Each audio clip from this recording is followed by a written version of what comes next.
हम वनडे में इतनी गंदी टीम थे, लेकिन हम कहते थे कि भाई T20 में हम किसी भी टीम को पकड़ सकते हैं। लेकिन फिर आहिस्ता ऐसा वक्त आना शुरू हुआ, हम T20 में भी गंदे हो गए क्योंकि हमारे प्लेयर रन ऑफ बॉल खेलते हैं। फिर हमने कहा भाई चलो T20 को भी छोड़ो, हम टेस्ट में पकड़ लेंगे टीम्स को, क्योंकि हमारे प्लेयर टाइम ले खेलते हैं, टिप कर खेलते हैं, तो ये टेस्ट में परफॉर्म कर लेंगे। लेकिन अब बांग्लादेश की टीम भी आपको 2-0 से आराम से बंगला वॉश करके हरा रही है। और यकीन माने अब बिल्कुल भी दुख नहीं हो रहा, क्योंकि अगर आप बांग्लादेश की जगह USA से भी टेस्ट सीरीज़ खेलें तो भाई वो भी आपको आराम से हराएगी। उन्होंने आपको T20 में तो हराया हुआ है, लेकिन आप अगर उनके साथ टेस्ट भी खेलें तो वो भी आप हराएंगे। उसकी वजह यही है कि भाई आप लोग इतने गंदे हो चुके हैं, इतनी घटिया क्रिकेट आप गुज़िश्ता 3-4 सालों से खेल रहे हैं। भाई आपका कोई पता नहीं है कि आप किस फॉर्मेट के प्लेयर हैं। ना आपसे वनडे में खेला जाता है, ना आपसे टेस्ट में खेला जाता है, ना आपसे T20 में खेला जाता है। भाई आप किस खेत की मूली हो। भाई जो भी चीफ सेलेक्टर आता है वो अपनी मर्ज़ी करता है, अपनी मनमानी करता है।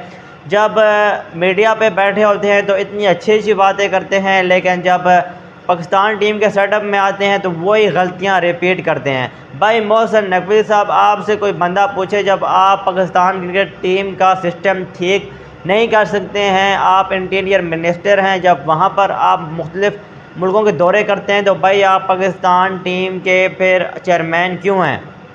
अगर आप पूछताछ नहीं कर सकते हैं, सर्जरी नहीं कर सकते हैं, इन बूढ़े प्लेयरों को आप टीम से नहीं निकाल सकते हैं, एक बड़ी सर्जरी की ज़रूरत है। आपने पीछे कोई बैकअप तैयार नहीं किया हुआ। शान मसूद जो कि इतनी गलतियां की हैं, उसने इस टेस्ट सीरीज़ में आप उनको हटा के किसको कप्तान बनाएंगे? आगे कोई और कप्तान भी आपको नज़र नहीं आ रहा। तो भाई बांग्लादेश ने दूसरा टेस्ट मैच भी पाकिस्तान को हरा कर सीरीज़ 2-0 से जीत ली है।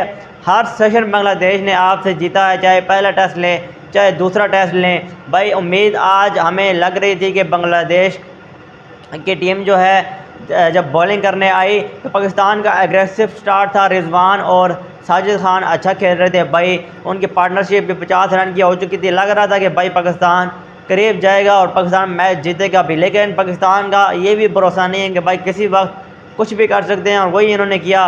भाई आप लोग 78 रनों से बांग्लादेश से दूसरा टेस्ट मैच भी हार चुके हो।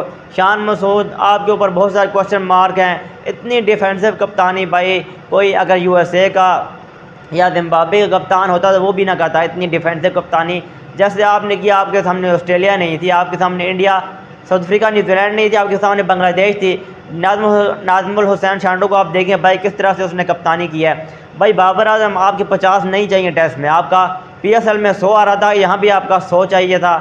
साउथ शकील, आप टेस्ट मैच के प्लेयर हैं, आप टेस्ट में भी परफॉर्म नहीं कर रहे। शान मसूद, आप PSL की ख्वाबों से बाहर हैं और ये इंटरनेशनल क्रिकेट है। यहाँ पर आप भाई आपका ड्रेसिंग रूम में चेहरा देखकर ऐसे लग रहा था कि भाई आपकी कोई नहीं मानी जाती, तो आप कप्तान क्यों हैं? क्या आप सिर्फ टास्क करने आते हैं, या आपकी ग्राउंड में कोई नहीं सुनता, या आपकी से नहीं है प्लेइंग 11 में? तो भाई आप कप्तानी से रिज़ाइन कर दें। इसी तरह मोहम्मद रिजवान, आपको लित अंदाज जैसे स्लेजिंग करता है, ठीक करता है, भाई आपसे खेला नहीं जाता। 96 रन आपने बनाए हैं, आपको हम अप्रिशिएट करते हैं। 94 रन आपने बनाए हैं, आपको अप्रिशिएट करते हैं, लेकिन मैच फिनिश करना था, उसके मुंह पे तमाशा लगाना था। दूसरी तरफ अब्दुल्ला फजल, आदान अवैध यंगस्टर हैं, आप इनको मौका दें। ये ना हो कि अभी ये सीरीज़ वेस्ट इंडीज़ के अगेंस्ट आप इनको लेकर ना जाएं, वो ये इमाम वापस आ जाए, कोई पुराने प्लेयर साउथ शकील, आप इन्हीं को लेकर जाएं। आपने यंगस्टर कोई तैयार ही नहीं किया। भाई आप किस किस का नाम लेंगे? यहाँ पे आप सलमान अली आगा को क्रिटिसाइज़ करें, भाई आप किस तरह से आउट हो रहे हैं, इतने अपसेट हैं। आप एक आम बॉल जो कि अंदर आ रही है, आप उस पर आउट होके जा रहे हैं। साउथ शकील को तो भाई आप छोड़ ही दें, वो तो प्लेयर ही नहीं रहा। अब पता नहीं किस मेरिट पे PCB उसको लेके जाएगी, किसी की सिफारिश होगी तो वो चला जाएगा, अदरवाइज़ उसकी सिलेक्शन बिल्कुल भी नहीं बनती। और शान मसूद की भी यही बात है। और सलमान अली आगा, भाई तो क्या कर रहा है? T20 का तू प्लेयर नहीं है, वनडे और टेस्ट तेरा फॉर्मेट है, यहाँ पर भी तू परफॉर्म नहीं कर रहा। इसी तरह भाई मोहम्मद रिजवान, तू 50 के बाद ये क्रैम्स पढ़ना, ये चीज़ें छोड़ दे। भाई अब दुनिया जान चुकी है कि तू एक्टिंग करता है, और ये साफ नज़र आता है स्क्रीन पे। और आज तुझे लित अंदाज ने भी उस दिन खरी सुनाई है, भाई एक्टिंग छोड़ 50 पैसे काटेंगे तेरी एक्टिंग के। तो भाई बहुत शर्मनाक ये हार है, और कोई दुख नहीं है, क्योंकि ये एक आदत बन चुकी है। हो ना कि बांग्लादेश ने कई सालों बाद हरा दिया हो तो हम सदमे में हों, ये तो आम सी बात है। आप बांग्लादेश से हफ्ते बाद फिर टेस्ट सीरीज खेलें, वो आपको फिर हरा देंगे, तो इसमें सरप्राइज़ होने वाली बात नहीं है। सर्जरी करने की ज़रूरत है, बैकअप तैयार करें। मोहसिन नकवी साहब, आपसे ये काम नहीं हो सकता तो भाई ऐसे रिज़ाइन करें। ऐसे आप इंडिया को देखें किस तरह से वो अपनी टीम्स बनाते हैं। टेस्ट की टीम अलग है, वनडे की अलग है, T20 उनकी अलग टीम है, ये मिक्सचर नहीं बना हुआ।